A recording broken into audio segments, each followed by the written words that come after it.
Kolkata TV সঙ্গে রয়েছে অনন্যা। শুরু করছে গুড মর্নিং কলকাতা। অনন্যার সঙ্গে রয়েছে আমি তসমিনা। মালদা এবং মুর্শিদাবাদ পাশাপাশি দুই জেলায় দুই হেভিওয়েট সভা। যোগদান মমতা নাড্ডা। হাবিবপুরের সভা থেকে এনআরসি নিয়ে প্রধানমন্ত্রীকে তোপ মমতার। কংগ্রেস ছেড়ে দাঁড়িয়ে জোট নিয়ে খোঁচা রাহুলের দলকে। অন্যদিকে সন্ত্রাস নিয়ে মমতাকে আক্রমণ নাড্ডার। নিশানায় সন্দেশখালী। বাংলায় সন্ত্রাস নিয়ে লাগাতার গলা চড়াচ্ছে বঙ্গ বিজেপি। সন্ত্রাসবাদের সঙ্গে আপোষ করছে রাজ্য। বিজেপি শীর্ষ নেতৃত্বের গলাতেও একই সুর।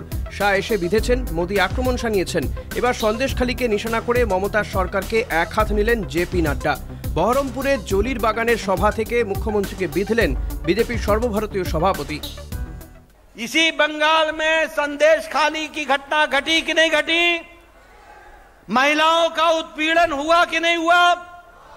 महिलाओं के साथ अत्याचार हुआ कि नहीं हुआ? महिलाओं को तकलीफ दी गई कि नहीं दी गई? महिलाओं के इज्जत और आबरू के साथ खिलवाड़ हुआ कि नहीं हुआ? और ये शाहजहां शेख को बचाने का काम ममता जी ने किया कि नहीं किया? ममता जी ने बचाने के लिए ये शाहजहां शेख के तरफदारी की कि नहीं की? নাড্ডা যখন সন্ত্রাস নিয়ে মমতাকে বিঁধলেন, তখন হবিবপুরে মমতার নিশানায় খোদ প্রধানমন্ত্রী। নরেন্দ্র মোদীকে সরাসরি অনুপ্রবেশকারী বলে দিলেন তৃণমূল নেত্রী। ভোটে জিতে এলো এতদিন আপনাদের ভোটে, তখন তারা অনুপ্রবেশকারী ছিল না? আর আজকে বলছে সবকো দেশ সে ভগায়েগা। সবাই যদি অনুপ্রবেশকারী হলো, তাহলে আপনিও তো অনুপ্রবেশকারী প্রধানমন্ত্রী, কারণ এরা তো সবাই ভোটার। আমিও তাহলে অনুপ্রবেশকারী মুখ্যমন্ত্রী। শুধু প্রধানমন্ত্রী বা বিজেপি নয়, কংগ্রেস গড়ে দাঁড়িয়ে জোট নিয়েও চড়া সুর মমতার গলায়। নিশানায় কংগ্রেস, সিপিএম। মালদায় কংগ্রেস নিয়ে আলোচনায় এখনও ওঠে গনি খান চৌধুরীর নাম। গনির কথা ধরেই মমতার দাবি, কংগ্রেসের সঙ্গে রাজ্যে জোট চেয়েছিলেন তিনি, তবে সিপিএম এর সঙ্গে নয়। বিজেপি, সিপিএম, কংগ্রেসকে এক ব্র্যাকেটে বসিয়ে তোপ দেখেছেন মমতা। বিজেপির দুটো চোখ, একটা কংগ্রেস আর একটা সিপিএম। বাংলায় সিপিএম এর জোট হচ্ছে কংগ্রেসের সাথে, ওরা সিট ভাগাভাগি করেছে। আপনারা কেউ চান মালদার মানুষ যে আমি সিপিএম এর কাছে আবার আত্মসমর্পণ করি? আমি কংগ্রেসের নেতৃবৃন্দকে বলেছিলাম, দুটো সিট তোমাদের দিয়ে দিচ্ছি, যদিও বিধানসভায় তোমাদের একটা সিটও নেই, তোমরা সিপিএম এর সাথে জোটটা করো না। কিন্তু ওরা কথা শোনেনি। ওদিকে আকাশ ফেটে গরম নামছে, নিচে ভোটের উত্তাপ। প্রথম দুদফা শেষ, মধ্য গগনের দিকে এগিয়ে চলেছে লোকসভা ভোট। বঙ্গ রাজনীতির পাড়া তাই ঊর্ধ্বমুখী। রবিবার পাড়া যখন পাগল পাড়া, তখন মমতা নাড্ডার রাজনৈতিক ভাষণেও ছড়িয়ে পড়ল গনগনে আঁচ। কলকাতা টিভি।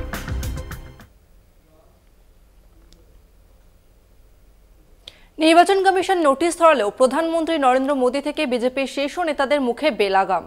কংগ্রেসের নির্বাচনী ইস্তেহার ও প্রাক্তন প্রধানমন্ত্রী মনমোহন সিং এর পুরনো ভাষণ নিয়ে পদ্ম শিবিরের তারকা প্রচারকরা বিভ্রান্তি ছড়াচ্ছে বলে অভিযোগ তুলেছে কংগ্রেস। ধর্মীয় বিদ্বেষ প্রচারে অভিযোগে নির্বাচন কমিশনে নালিশ করেছে বিরোধীরা। কোনো রাগঢাকের বালাই নেই। কংগ্রেস ক্ষমতা এলে সম্পদ বন্টনে মুসলমানদের অগ্রাধিকার দেবে। কংগ্রেসের নির্বাচনী ইস্তেহারে এমনই প্রতিশ্রুতি দেয়া হয়েছে। শুধু তাই নয়, 2006 সালে প্রথম ইউপিএ সরকারের আমলে প্রাক্তন প্রধানমন্ত্রী মনমোহন সিং নাকি এক সরকারি অনুষ্ঠানে এমনই ইঙ্গিতপূর্ণ ভাষণ দিয়েছিলেন। চলতি লোকসভা নির্বাচনী প্রচারে বিদায়ী প্রধানমন্ত্রী নরেন্দ্র মোদী এমনই দাবি করে চলেছেন। তার সেই ভাষণের বিরুদ্ধে তীব্র প্রতিবাদ জানিয়ে কংগ্রেস দাবি করে, ইস্তেহারে যা নেই তা নিয়ে অসত্য প্রচার করছেন প্রধানমন্ত্রী নরেন্দ্র মোদী। কংগ্রেস ছাড়াও একাধিক বামপন্থী দলের তরফে লিখিত অভিযোগ নির্বাচন কমিশনের কাছে জমা পড়ে। কমিশন প্রধানমন্ত্রীর নাম উল্লেখ না করে দলের তারকা প্রচারকের ভাষণ সম্পর্কে ব্যাখ্যা চেয়ে চিঠি দিয়েছে বিজেপি সভাপতি জেপি নাড্ডাকে, কিন্তু তাতেও লাগাম দেওয়া যায়নি। শুধু মোদী নন, প্রতিরক্ষা মন্ত্রী রাজনাথ সিং থেকে উত্তরপ্রদেশের মুখ্যমন্ত্রী যোগী আদিত্যনাথ তো বটেই। গত শুক্রবার নাড্ডা স্বয়ং মোদীর সুরেই কংগ্রেসকে আক্রমণ শানাতে গিয়ে ধর্মীয় বিদ্বেষমূলক ভাষণ দিয়ে চলেছেন।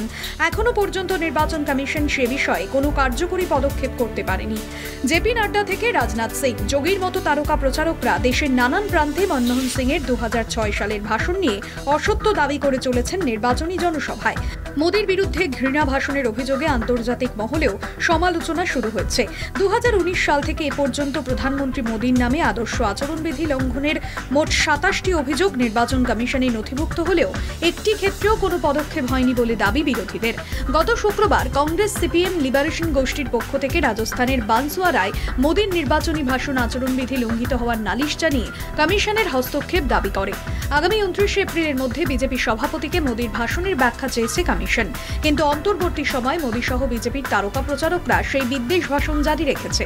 স্বভাবতই কমিশনের সক্রিয়তা নিয়ে সংশয় আরও ঘনীভূত হচ্ছে। কলকাতা টিভি।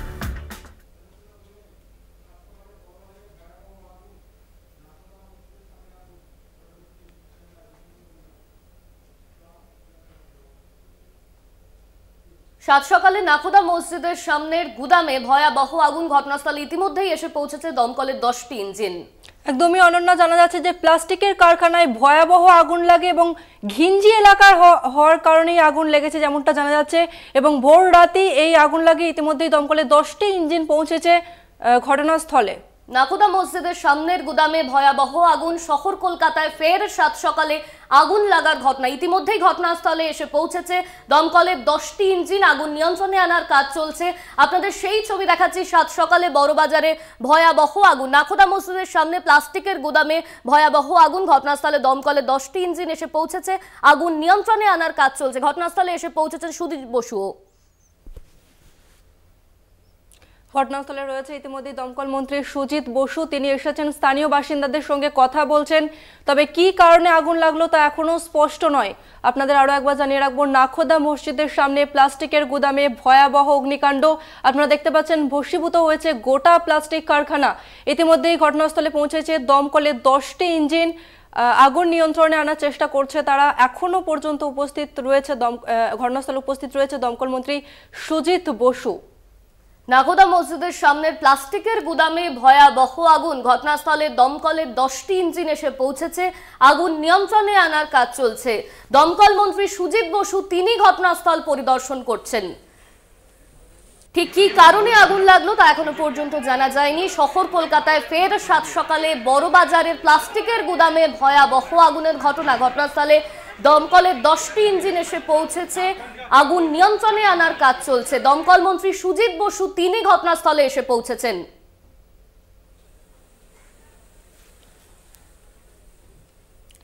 আপনাদের আরো একবার জানিয়ে রাখি, সাত সকালে বড়বাজারে ভয়াবহ আগুন। প্লাস্টিকের কারখানায় আগুন। ভস্মীভূত গোটা প্লাস্টিক কারখানা। নাখোদা মসজিদের সামনে এই আগুন লাগে। ইতিমধ্যেই ঘটনাস্থলে পৌঁছেছে দমকল মন্ত্রী সুজিত বসু। তিনি এসে স্থানীয় বাসিন্দাদের সঙ্গে কথা বলছেন। ফোনে রয়েছেন আমাদের প্রতিনিধি দুর্গাদাস বন্দ্যোপাধ্যায়। দুর্গাদাস, কি কারণে আগুন লাগলো? এই মুহূর্তে পরিস্থিতি ঠিক কিরকম? দেখো, কি কারণে আগুন লেগেছে এই মুহূর্তে সঠিকভাবে বলা যাচ্ছে না। প্রাথমিক অনুমান যেটা হয়ে থাকে, পুলিশের পক্ষ থেকে বলা হচ্ছে যে কোনো কারণে শর্ট সার্কিট থেকে এই যে এখানে প্রচুর পরিমাণে প্লাস্টিক এবং দাহ্য পদার্থ রাখা ছিল সেখানে আগুন ছড়িয়ে পড়ে এবং আগুনের রেখাঙ্কিকা অতি দ্রুত সংশ্লিষ্ট সমস্ত বাড়িটিকে গ্রাস করে দেয়। বিষয়টাই হচ্ছে যে তুমি জানো যে এই নাখোদা মসজিদ এলাকাটি বড়বাজার সংলগ্ন হওয়া এবং প্রচুর পরিমাণে এখানে মানুষ থাকেন এবং এটা ডেনসিটি পপুলেশন যথেষ্ট বেশি এবং এই ঘিঞ্জি এলাকাপূর্ণ হওয়ার কারণে এই স্থানে এই প্রচুর বিভিন্ন জিনিস বিভিন্ন দ্রব্য সামগ্রী মজুত করেও রাখা হয়। কিন্তু প্রশ্ন উঠছে যে এত পরিমাণ প্লাস্টিক এবং দাহ্য পদার্থ এখানে রাখা হলো এবং এটা পুলিশের নজর এড়িয়ে কি করে এই পরিমাণে দাহ্য পদার্থ এখানে রাখা হলো যেটার কারণেই কিন্তু আজকে এই বড়সড় আগুন এবং আগুন অতি দ্রুত ছড়িয়ে পড়তে পারতো যদি না দমকল বাহিনী যথাযথ সময় এসে তারা তাদের প্রায় 12টি ইঞ্জিন একসাথে কাজ শুরু করে। ঘটনাস্থলে ইতিমধ্যেই রাজ্যের দমকল মন্ত্রী সুজিত বসু এসে পৌঁছেছেন। পুলিশের কলকাতা পুলিশ উচ্চপদস্থ আধিকারিকরা তারাও এসে পড়েছেন। ইতিমধ্যেই কি কারণে আগুন লেগেছে তা নিয়ে ইনভেস্টিগেশন শুরু হয়েছে। তবে মানুষের মধ্যে একটা প্রশ্ন উঠছে যে এইরকম ঘিঞ্জি এলাকাতে এই পরিমাণে প্লাস্টিকের দ্রব্য এবং দাহ্য পদার্থ যদি লোড করা থাকে তাহলে আগামী দিনে আরো বড় সড়ো আগুনে এখানে লাগতে পারে এবং আগুনের লেলিহান্তিকা এলাকাটিকে জ্বালিয়ে দিতে পারে। ধন্যবাদ তোমায় দুর্গাদাস। আমাদের সঙ্গে ছিলেন আমাদের প্রতিনিধি দুর্গাদাস বন্দ্যোপাধ্যায়। শর্ট সার্কিট থেকে আগুন লেগেছে প্রাথমিকভাবে এমনই অনুমান করা হচ্ছে।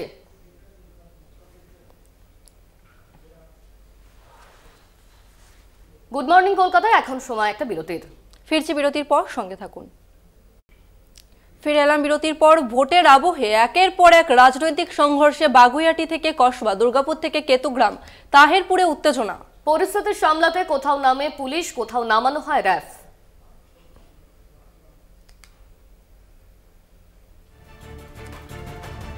বাগুইহাটিতে তৃণমূল কর্মীকে পিটিয়ে খুনের অভিযোগ, আটক একাধিক। তৃণমূলের গোষ্ঠী কোন্দলের জেরে শনিবার রাতেই উত্তপ্ত হয়ে ওঠে বাগুইহাটি ও অর্জুনপুর পশ্চিমপাড়া এলাকা। দফায় দফায় সংঘর্ষ, ইট বৃষ্টি, আহত হয় বেশ কয়েকজন। ঘটনাস্থলে পুলিশ গিয়ে পরিস্থিতি কিছুটা নিয়ন্ত্রণে আনে। পরে ফের এলাকা বিদ্যুৎ বিচ্ছিন্ন করে সংঘর্ষ বাধে। ইটের আঘাতে আহত সঞ্জীব দাস ওরফে পটলাকে রাস্তায় ফেলে রড, লাঠি, ইট দিয়ে মাথায় আঘাত করা হয় বলে অভিযোগ। রক্তাক্ত সঞ্জীবকে আরজিকর হাসপাতালে নিয়ে গেলে চিকিৎসকরা তাকে মৃত বলে ঘোষণা করে। ঘটনাস্থলে পুলিশকে ঘিরে বিক্ষোভ দেখায় স্থানীয়রা। পরিস্থিতি জটিল হলে নামানো হয় র্যাফ। ঘটনাস্থলে পুলিশ পিকেট বসানো হয়। ডিসি ঐশ্বর্য সাগরের দাবি, এর সঙ্গে রাজনীতির কোনো যোগাযোগ নেই। এটি দুই দুষ্কৃতী দলের লড়াই। নিহত ব্যক্তির বিরুদ্ধে একাধিক অভিযোগ রয়েছে। রাতে প্রচার সেরে ফেরার পথে শনিবার আক্রান্ত হন বিজেপির কসবা সাংগঠনিক জেলার মণ্ডল সভাপতি সরস্বতী সরকার সহ বিজেপির একাধিক কর্মকর্তা। চপার ও রিভলভারের বাট দিয়ে মাথায় আঘাত করার পাশাপাশি বাটাম দিয়ে মারারও অভিযোগ। নিশানায় স্থানীয় কাউন্সিলর সুশান্ত ঘোষ ও তার অনুগামীরা। আনন্দপুর থানায় অভিযোগ দায়ের। তৃণমূল বিজেপি সংঘর্ষে শনিবার রাতেই উত্তপ্ত দুর্গাপুরের ইস্পাত নগরীর নিউটন এলাকা। দুপক্ষের ইট বৃষ্টি, পরিস্থিতি সামলাতে নামে বিশাল পুলিশ বাহিনী। ভোটের আগে ফের উত্তপ্ত কেতুগ্রাম। পালিটায় বিজেপির মণ্ডল সভাপতির বাড়ি ভাঙচুরের অভিযোগ। মণ্ডল সভাপতিকে পুড়িয়ে মারার হুমকি দেওয়া হয় বলে অভিযোগ। কেতুগ্রাম থানায় অভিযোগ দায়ের। কেতুগ্রামে প্রচারে ছিলেন বোলপুরের বিজেপি প্রার্থী পিয়া সাহা। তিনি গেলে বিক্ষোভের মুখে পড়েন। তাকে উদ্ধার করেন বোলপুর সাংগঠনিক জেলা সভাপতি সন্ন্যাসী চরণ মণ্ডল। ভোট আবহে বামেদের দলীয় কার্যালয় ভাঙচুর চালিয়ে আগুন লাগিয়ে দেওয়ার অভিযোগ উঠল দুষ্কৃতীদের বিরুদ্ধে। ঘটনাকে কেন্দ্র করে ব্যাপক চাঞ্চল্য তাহেরপুরে। অভিযোগ, পার্টি অফিসে ভাঙচুর চালানোর পাশাপাশি দুষ্কৃতীরা দলীয় পতাকা ফেস্টুন বোড়ায়। সিপিএমের দাবি, হামলার পিছনে তৃণমূলের হাত রয়েছে। অভিযোগ অস্বীকার করেছে তৃণমূল। কলকাতা টিভি।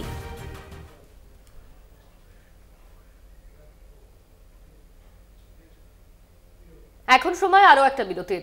ফিরছি বিরতির পর, সঙ্গে থাকুন। ফিরে এলাম বিরতির পর। বাংলায় বাম কংগ্রেস জোট সমীকরণ নিয়ে আলোচনা তুঙ্গে। রাজ্যে ইন্ডিয়া জোট না হলেও বাম কংগ্রেস জোট নিয়ে বেশ আশাবাদী উভয় পক্ষই।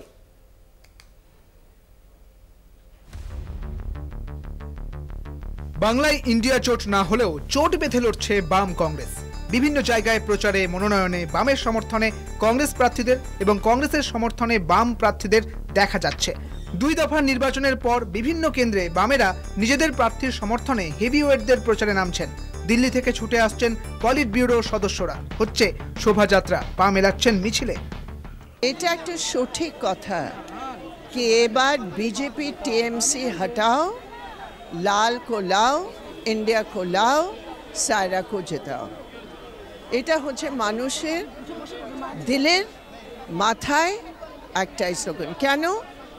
এত বছরের অভিজ্ঞতার হিসাবে এটা শুধু স্লোগান নয়, এটা মানুষের দৈনিক অভিজ্ঞতা। আমার মনে হয় কি যেভাবে মানুষ সাড়া দিচ্ছে ভীষণ পজিটিভ, সেটা শ্রীরামপুরে হোক, যাদবপুরে হোক, ডায়মন্ড হারবার এবং সবকটা সিটে। তো আমরা ভীষণ বিশ্বাস রাখছি যে মানুষ যেভাবে সাড়া দিচ্ছে সেই সাড়া ইভিএমের বাটনেও দেখা যাবে এবং ভীষণ পজিটিভ ক্যাম্পেইন হচ্ছে। আমরা 4 তারিখের জন্য ওয়েট করছি। মুর্শিদাবাদ লোকসভা কেন্দ্রে কংগ্রেস সমর্থিত সিপিআইএম প্রার্থী মোহাম্মদ সেলিমের সমর্থনে ডোমকলের সভা থেকে ডাক দেন অধীর চৌধুরী। সেলিমের মনোনয়ন জমার দিনেও পাশে দেখা যায় অধীর চৌধুরীকে। মুর্শিদাবাদ লোকসভা কেন্দ্রে কোথাও যেন সেলিমকে জেতানোই ঘাটতি না থাকে। দরকার হলে কংগ্রেস কর্মীরা জান দিয়েও সেলিমকে জেতাবে কংগ্রেস কর্মীদের উদ্দেশ্যে বার্তা অধীরের। আমরা একইভাবে লড়ছি, একই জায়গায় লড়ছি, একই লক্ষ্যে লড়ছি, এটা যেন মনে থাকে।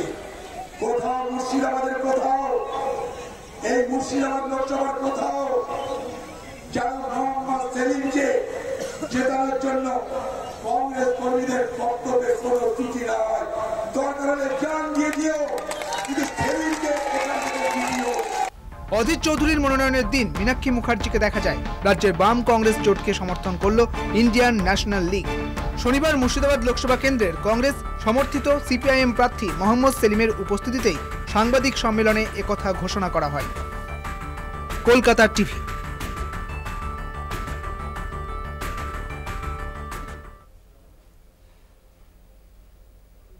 গুড মর্নিং কলকাতা আজ এই পর্যন্তই। দেখতে থাকুন কলকাতা টিভি রাত দিন 7 দিন।